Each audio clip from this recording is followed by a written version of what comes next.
Khushlani kitchen and fan gallery Kewalram चौराहे पर स्थित है, जहां पर आपको सभी प्रकार के पंखे, चिमनी सहित गैस चूल्हा और किचन से संबंधित पूरी रेंज मिल जाएगी। एक बार आप विजिट करें अथवा दिए गए नंबर पर संपर्क करें। मध्य प्रदेश के खंडवा में लुटेरी दुल्हन का एक मामला फिर सामने आया है। जावर थाने में गायत्री बाई पति प्रहलाद सिंह राजपूत निवासी नाहरगढ़ मंदसौर की शिकायत पर आंवलिया के कैलाश कोरकू ठाकुर, जो इस मामले में बिचौलिया था, और लुटेरी दुल्हन जिसका नाम प्रियंका है, फर्जी नाम होगा संभावित है उसकी मां सीमा, इन दोनों का नाम फर्जी होने की पूरी संभावना है क्योंकि ये लुटेरी दुल्हन है और लुटेरी दुल्हन गैंग फर्जी नाम ही बताता है।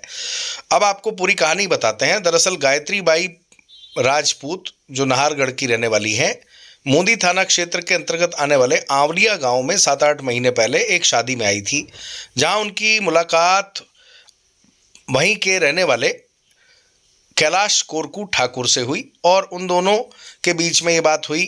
गायत्री बाई ने बताया कि उनका भतीजा है, भाई है पप्पू, पिता प्यार सिंह, बरखेड़ी मंदसौर में रहता है और उसकी शादी के लिए वह लड़की ढूंढ रहे हैं। इस दौरान उनके नंबर का आदान प्रदान हो गया कैलाश और गायत्री के बीच में।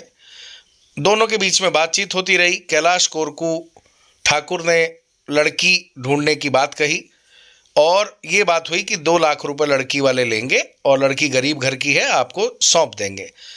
गायत्री बाई ने उनके जो भाई है पप्पू, उनके परिवार से बात की, मान गए उनके परिवार वाले, और गायत्री बाई जिसकी शादी होनी थी पप्पू, इसके अलावा वो अपनी भाभी और ड्राइवर सहित एक अन्य परिवार के सदस्य को लेकर खंडवा तूफान से पहुंचे।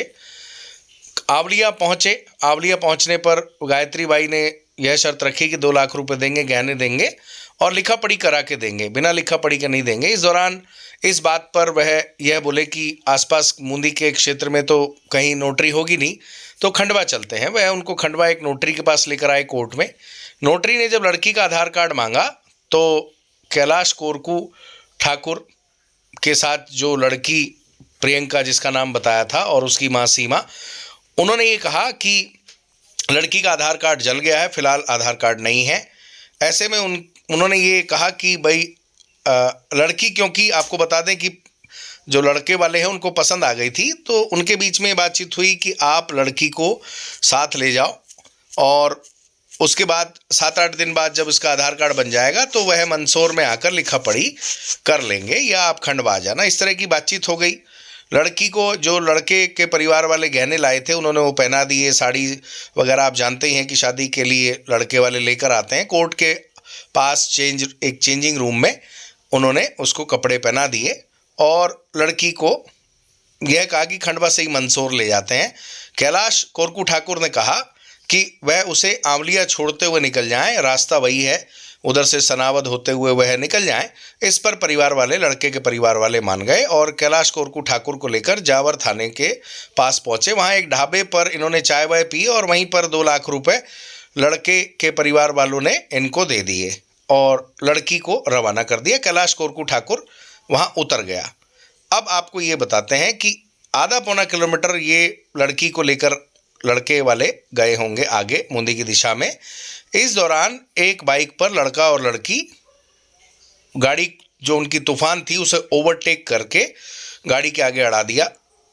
तत्काल लड़की जो बाइक पर बैठी थी उसने लड़की को तूफान से नीचे उतारा और लड़के ने इस दौरान ड्राइवर को बातचीत में लगाए रखा। जैसे ही लड़की बाइक के पास पहुंची उसने ड्राइवर का साथ छोड़ के, ड्राइवर से बातचीत छोड़ के फटाक से बाइक के पास जाकर बाइक स्टार्ट करके लड़की को भगाकर ले गया या ले उड़ा।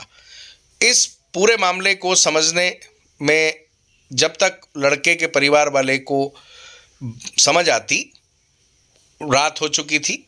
घटनाक्रम मूंदी और जावर के बीच में उलझता रहा और फाइनली क्योंकि लेन देन और घटनाक्रम पूरा जावर थाना क्षेत्र में हुआ था तो जावर थाने में इस बात की शिकायत दर्ज कराई और शिकायत के बाद इस मामले में पुलिस ने जो कैलाश कोरकू ठाकुर है और सीमा और प्रियंका पर अपराध दर्ज करने के बाद जावर पुलिस की टीम ने कही है और जल्द इस मामले का खुलासा करने की बात भी कही है। पुलिस ने इस मामले में अपराध दर्ज करने के बाद संबंधित धाराओं में आरोपियों की तलाश शुरू कर दी है और जावर थाने की टीम का कहना है कि अब ये पूरी जानकारी खंडवा एसपी विवेक सिंह की नॉलेज में है और उन्होंने इस मामले में तत्काल उन्हें निर्देश दिए हैं कि वह इस पूरे मामले का खुलासा करें और कई टीम बना भी दी गई हैं। इस पूरे मामले में गहने और रुपए लेकर ये पूरा गैंग फरार हो गया। उम्मीद है कि जिस तरीके से इन्होंने पूरी घटनाक्रम को अंजाम दिया है, उनका ये कोई पहला मामला नहीं होगा। वो इस तरीके से बहुत लोगों को ठग चुके होंगे और उनका अगला शिकार ये पप्पू राजपूत परिवार बन गया, क्योंकि आपको बता दें ये मंदसौर के रहने वाले थे। शादी मुलाकात हुई, कैलाश कोरकू ठाकुर ने इन्हें विश्वास में लिया और हर कोई चाहता है कि उसके बच्चे की शादी हो। आज की डेट में लड़कियों की दिक्कत आती है। इस तरीके से बहुत सारे केसेस देखे गए हैं कि पैसे देकर घर में लड़की को या बहू को लाने का एक नया ट्रेंड चल चुका है, परंतु इसके साथ साथ ये ट्रेंड भी बहुत तेज़ी से आगे बढ़ रहा है कि इसमें ठगी का शिकार हो जाते हैं। समाज ने एक पुराना सिस्टम बनाया हुआ है कि कोई ना कोई जानकार रिश्ते कराता है, दोनों पक्षों को जानता है, दोनों पक्षों को बहुत अच्छे से जानता है और वो जो रिश्ता कराने वाला होता है वो दोनों परिवारों की आर्थिक स्थिति, सामाजिक स्थिति, घर में कौन कौन है, क्या उनका नेचर है, दोनों पक्षों को जानता है और इस तरह के बनाए गए संबंध पूरा जीवन चलते हैं। ये समाज की जो व्यवस्था है ये ज़्यादा बेहतर है। बहुत सारे लोग ऑनलाइन रिलेशनशिप डेवलप करते हैं, शादी के स्टेज तक पहुंचते हैं, लेकिन कहीं ना कहीं इस तरह के सिस्टम में ठग भी शामिल हो चुके हैं, फ्रॉड करने वाले लोग भी शामिल हो चुके हैं और कहीं ना कहीं ये जो परिवार मंदसौर का खंडवा में ठगी का शिकार हुआ है ये भी इसी झांसे में आ गया। इसलिए जो शादी की पुरानी व्यवस्था है वो ज़्यादा बेहतर है। इसके अलावा आज का जो समाज है वो मॉडर्न है और सोच में भी बहुत आगे बढ़ गया है। कहीं ना कहीं एक दूसरे को अगर मान लीजिए कहीं ऑफिस में है, कहीं कॉलेज में है या इस तरीके की जो चीज़ें हैं वहाँ पर एक दूसरे को देखकर समझकर परिवार से बातचीत करके, दोनों परिवारों की बैठक करके जो रिश्ते होते हैं वो ज़्यादा मजबूत होते हैं और ज़्यादा लंबे समय तक चलते हैं और जीवन भर चलते हैं। ऐसी शादियां का सक्सेस रेशो ज़्यादा है। लेकिन जो पैसे देकर शादी करने वाला मामला है उसमें ज़्यादातर केसेस में ये देखा गया है कि फ्रॉड होता है या लड़की इस नियत से नहीं आती कि उसको घर बसाना है, वो कहीं ना कहीं इस चीज़ को दिमाग में लेकर आती है कि उसे बेचा गया है, उसे खरीद बिक्री हुई है। इसलिए शादी की पुरानी व्यवस्था बेहतर है। शादी अभी ये आपको बता दें, लड़के की उम्र 22 साल थी, कोई बहुत ज़्यादा उम्र नहीं थी। आराम से लड़की देखने लगते, साल 2 साल में शादी हो जाती और राजपूत परिवार से हैं तो कहीं ना कहीं आसपास राजपूत परिवार देखते हैं और बहुत लोगों के घर में बेटियां हैं और ये परिवार से भी सक्षम है। जब 2 लाख रुपए लड़की को घर लाने के लिए बहू के तौर पर दे सकते हैं तो कहीं ना कहीं सक्षम थे।